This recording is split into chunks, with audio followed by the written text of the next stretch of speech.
Kapag ito yung natilawan mo para basta kayo makalimutan mo pati yung pangalan ng utang sa'yo.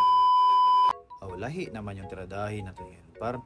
So pali ngayon para magluto tayo ng dinakdakan. Sa pagpabukal sa karne par butangin mo lang ng paminta par asin tapos luya ba. Tapos laurel pa, tapos bilangan mo lang ng mga 1, 2, 3, 4, 5, 6, 7, 8, 9, 10. Pag kumulo na yan par huwag mong itapon yung sabaw kasi gagamitin natin yan mamaya.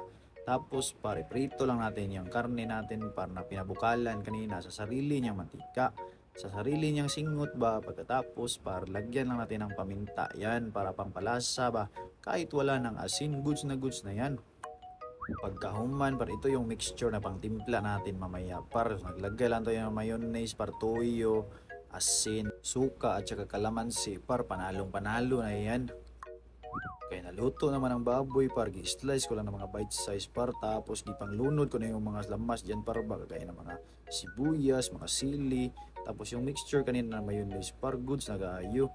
Tapos yung sabaw par pinabukalan ko lang siya usab par tapos pinilagyan ko ng tangla at saka yung kalamunggay par ba panalo kayo. So ano pang dinudugay-dugay mo dyan para tara na at maghukad ka na din dyan at tayo ay magkaon na ulit tayo. Meron din tayo dito para syempre chili garlic na hindi mawawala dyan kasi sa ating tambal sa Almoranas ba. Hindi na naman nakaikyas yung bahaw natin para panalo kayo.